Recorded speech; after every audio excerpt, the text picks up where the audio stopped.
তোমার দুই কান্দে দুই মুহুরি লিখিতেছেন ডায়েরি, দলিল দেখে রায় দিবে, টাকা পয়সার নাই কারবার। সবাই বলেন আছেন আমার মুক্তার, আছেন আমার ব্যারিস্টার, শেষ বিচারের হাইকোর্টেতে তিনি আমায় করবেন পার, আমি পাপী তিনি জামিনদার। মনের ঘরে তালা দিয়া, এই যুবকেরা মনের ঘরে তালা দিয়ে, মন বোঝো, এখন আমার গান বেড়াইছে। একজন মানুষ হইয়া তুমি কয়জনকে বিলাও মন, মুখে তোমার ভালোবাসা অন্তর কয়লার মতন। এখনকার দিকে পুচ্ছি পুচ্ছি বাচ্চারা গান গাচ্ছে, ভাইরাল। দেহ থাকবে মসজিদে, মন থাকবে ব্যবসায়, মন থাকবে বাড়িতে। একজন মানুষ হয়ে কয় জায়গাতে রাখো মন? হ্যাঁ, হবি নামাজ হবি? হাদিসে আছে বিস্তারিত, হুজুরি কলব ব্যতীত করছেন কালো নামাজ তোর হবে না। তবে কেন গাও জোয়ারি, মানুষকে দেখাও নামাজ পড়ি, ও তোমার সিদ্ধ বীজে সুফসল ফলবে না। আজও কেন আল্লাহর নামাজ ধরতে পারলা না? মসজিদে আসতেছেন, চাষা বললাম কে চাষা, 4 হাতা গামছা গাঁত দিয়ে মসজিদে আসতেছেন, গরম পড়তে পারে, পাঞ্জাবি গাঁত দিতে ইরিবিরি লাগে। পাঞ্জাবি গাঁত দিতে কি লাগে? ইরিবিরি, মানে কেমন যেন লাগে। গামছা গায়ে রোড ফেলে ওই জোহরের নামাজ পড়বে আসতেছে। আমি বললাম চাষা তাহলে গামছা গাঁত দেয়, ফতুয়া দে, তুই ফতুয়া দিয়ে নামাজ হবি না দে। এই জন্যই তো সরকার তোর দেয়া না রে। আমি গামছা গাঁত দিলাম, তোর বাজলো কোন জায়গা? আচ্ছা আমি কি বাজার কথা বলছি? আমি বললাম চাচা এই গামছা গাঁত দিয়ে আপনি জামাইয়ের বাড়ি যাওয়ার পারবেন? আমার চাচা বলতেছে তুই কি মনে করিস আর পাঞ্জাবি নাই? এই বছরই 5টা পাঞ্জাবি আমি বানাছি আর 5টা জামাইরা দিছে, 10টা পাঞ্জাবি এই বছরে। এতগুলো পাঞ্জাবি থাকতে কেউ গামছা গাঁত দিয়ে জামাইয়ের বাড়ি যায়? আমি বললাম চাচা জামাইয়ের বাড়িতে গামছা গাঁত দিয়ে যাওয়ার পারবেন না, জামাই দেখবে, আপনার শরম লাগে। তা আল্লাহর ঘরের মধ্যে আপনি গামছা গাঁত দিয়ে ঢুকতেছেন, আল্লাহ দেখবি না? তখন মানে আমি আল্লাহ দেখবে ভাই। রাত্রে বেলা ভোট মারে, দিনের যে কয় আমি একলাই 100টা মারছি ভাই। কি ভাব মারলু রে? দরজা জানলা বন্ধ করে মারছি, কেউ দেখেনি। আল্লাহ দেখবার পায়? কতক্ষণ পায়? তালহা বলে রাসূলুল্লাহ আমার বউটা নামাজের মধ্যে যখন শামিল, আপনি আমাকে তালহা তালহা বলে ডাকতেছেন, আমি শুনতে পাই, কিন্তু এমন একটা কাপড় আমার পরনে, আমি দরজা খুলতে বড় শরম পাই। নামাজ শেষ হওয়ার পরে আমার বউকে হেঁচকা টান দিয়া গর্তের মধ্যে নামাই দিছি, আর বইয়ের পরনের কাপড়টা আমি পরে আপনার জন্য দরজা খুলেছি, এই কারণেই দরজা খুলতে আমার দেরি হয়ে যায়। ওসমান গনি দৌড়ে গিয়ে বলে তালহা, তালহা রে আমি না বুঝে নবীর কাছে তোমার ব্যাপারে অভিযোগ করছি ভাই। তুমি যে এইরকম বিপদে, এইরকম পরিবেশে, এইরকম অভাবের মধ্যে থাকার পরেও আল্লাহর নামাজ বাদ দেও না, তাও আর ফজর নামাজ জামাতে আদায় করো। সুবহানাল্লাহ কন্যা। এই জন্য রাসূল বলেছে 5 ওয়াক্ত নামাজের ব্যাপারে তাও একটু, কিন্তু ফজর আর এশার ব্যাপারে কোনো ছাড়ছুন নাই। কি আমি নবী এশার নামাজ পড়ে যায় বউলিয়া ঘুম পাড়ি, আর তুমি সারা রাত কি কাম করছো? নামাজ পড়ছো, কোরআন শরীফ পড়ছো, তওবা তাসির করে চোখ 2টা রক্তের মতো লাল করে দিছো। এই নতুন ইসলাম তুমি কোথায় পেলে? আমি নবী বইয়ের গলা ধরে শুয়ে থাকি, আর তোমার বউ, আমার বউ এক সময় করলো কে গো নামাজ তো এশার পড়ে, আবার এসে কি শুরু করলে, আসো আমার কাছে। তখন বল না যদি মরে যাই।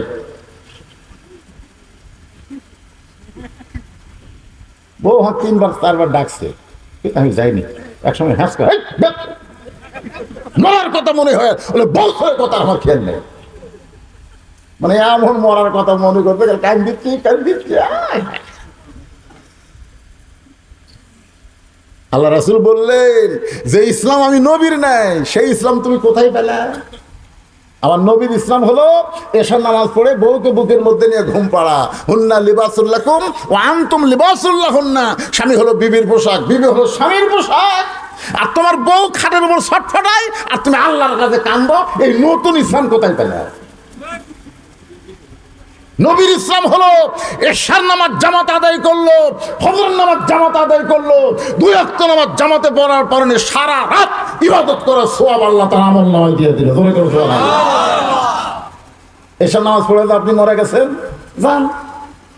ফজর পর্যন্ত আপনার হায়াত নাই, আপনি কবরে যাই দেখেন আপনার অবস্থা কি হয়। মনকে না খেতে বলতেছে মান রব্বুকা, তোমার রবকে। নামাজ খাড়ায় বলতেছি আর কি মারতেছো? নামাজ খাড়ায় বলতেছি আর কি মারতেছো? কিসের রব? কেরে নামাজে মসজিদের জাতি বলে আলহামদুলিল্লাহ রাব্বিল আলামিন সূরা ফাতিহা শুরু করে, রুকুর জায়গায় সুবহান রাব্বিল আযীম, সিজদার জায়গায় সুবহান রাব্বিল আলা। এতবার রব রব করে দুনিয়া থেকে কেবল এসে কবর ছুটলো, ভাগটা শুরু করছো। মুরগির ডাকের কয় আল্লাহ মান রব্বুকে প্রশ্ন করলে নামাজে খেপা খেপছে, আমরা কি করব? আল্লাহ কয় দরকার নাই, যাই নামাজে কবরত গেছে ও রব হয়ে গেছে। জোরে কোন সুবহানাল্লাহ।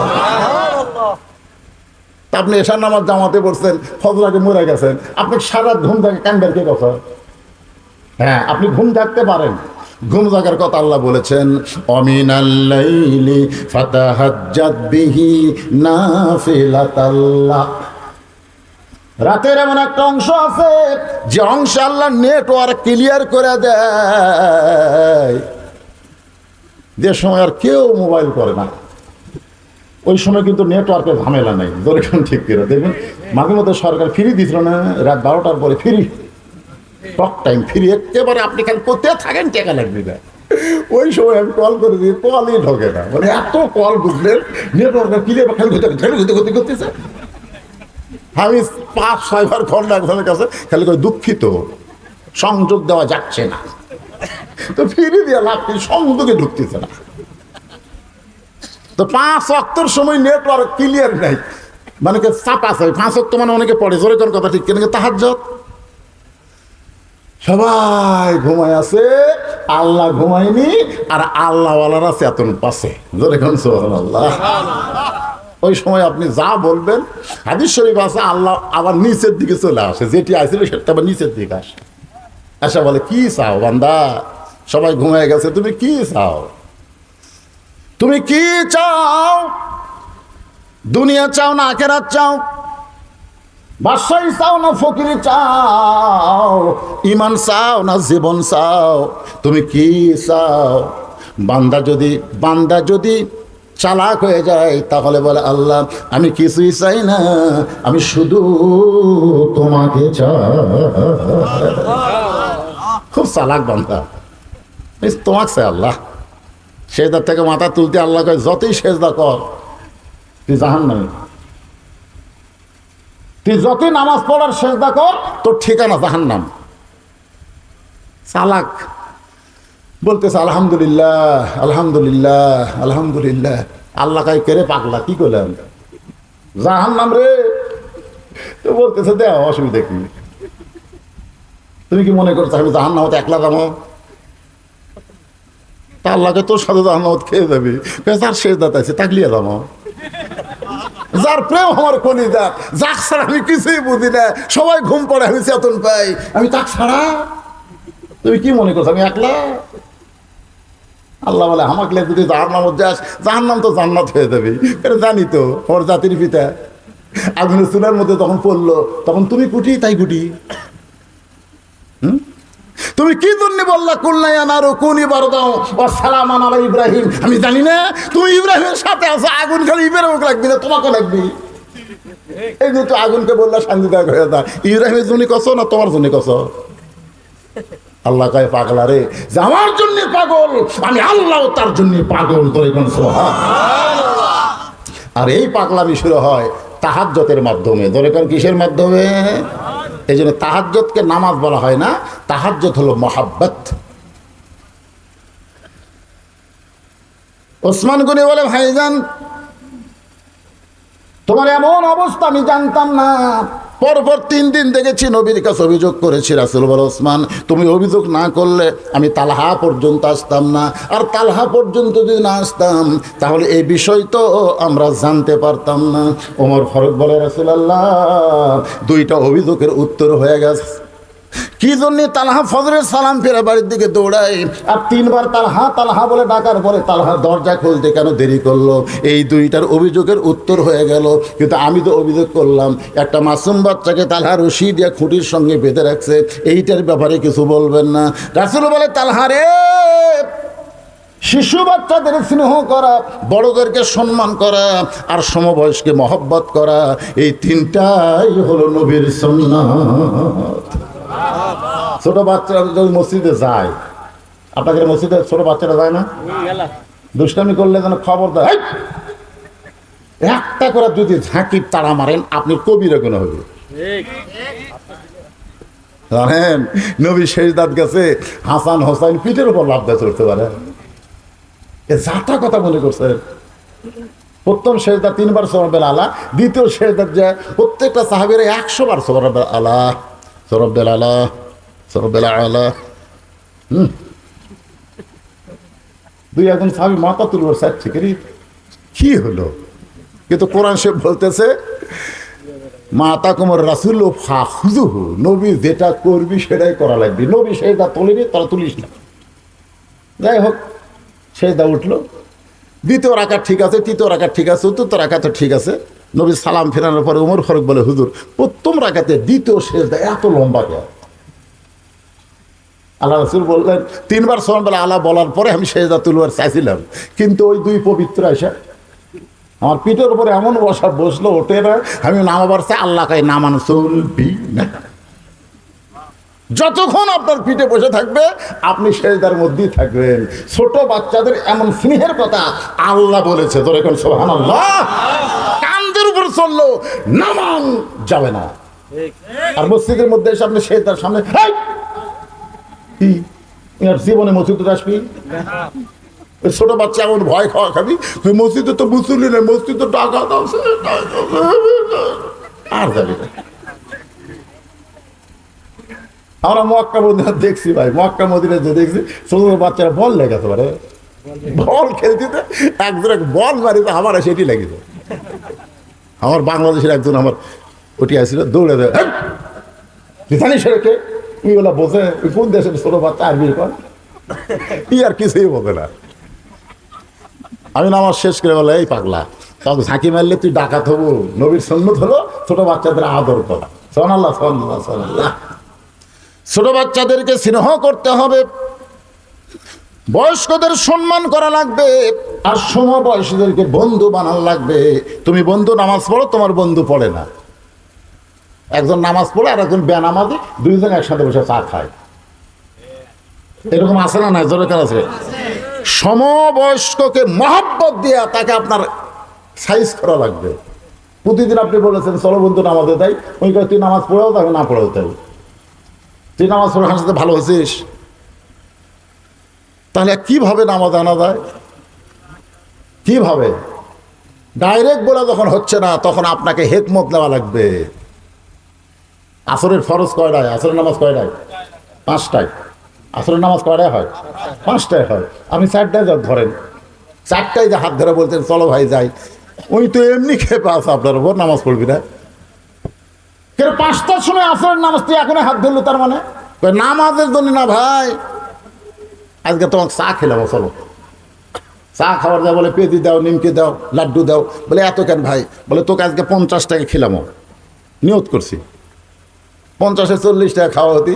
আসরে আজান দিছে, হ্যাঁ আসরে আজান দিলে বলতেছেন ভাইজান নিয়ত করছিলাম 50 টাকা খেলাম রে, কিন্তু এই শালা মুয়াজ্জিনের হুঁশ জ্ঞান নেই, 10 টাকা খাওয়া হলে আজান দে, ওই তো টাইম ছাড়া বোঝে না, মারা দিচ্ছে আজান, ভাই 10 টাকার খিলান গেল না, তুই খালি বসে থাক, আমি নামাজ 4 রাকাত পড়ে আসি, আবার 10 টাকা। এই বলে নামাজি যখন মসজিদে যাচ্ছে, বেয়ানামাজি খপ করে হাত ধরে বলতেছে একলা যাবা, আমার কবা না, বলে আর আগে তো বহুদিন কইছি তুমি যে গরম হয়েছে। আরে পাগলা, আগে খালি খালি কছো, আজকে আমার পাশে 40 টাকা খরচ করছে, আরো 10 টাকা করবে। কইয়া দেখো, তুমি কি মনে করছো আমি মানুষ না? তুমি কি মনে করছো আমার বিবেকত কুত্তে পেশাব করছে? এতদিন খালি খালি আমাদের কথা কছো, বলতেই খারাপ লাগছে, শুনতেই খারাপ। আজকে 40 টাকা দিয়ে খিলেছে, আল্লাহর জন্য না হোক তোমার জন্য কি আমি একত্র নামাজ পড়তে পারবো না? মনে মনে কে আল্লাহ রে, চা খেলে না মহব্বতে মনে হয় কাজ হবি। ভাইজান, এতদিন নামাজের কথা বললি, তুমি যেই গরম, আজকে কিন্তু তোমাকে ওযু করা লাগবে। বলে তুমি যদি গোসল করবার আমি রাজি আছি, অসুবিধা নেই। ওযু করার পরে বলে ভাইজান, আল্লাহর ঘরে ঢুকতে গেলে নিজের ইচ্ছা মতো ঢোকা চলবে না, ডান পায়ে ঢুকতে হবে। শুধু ডান পায়ে ঢুকলে হবে না, জবান করে একটা দোয়া পড়া লাগবে।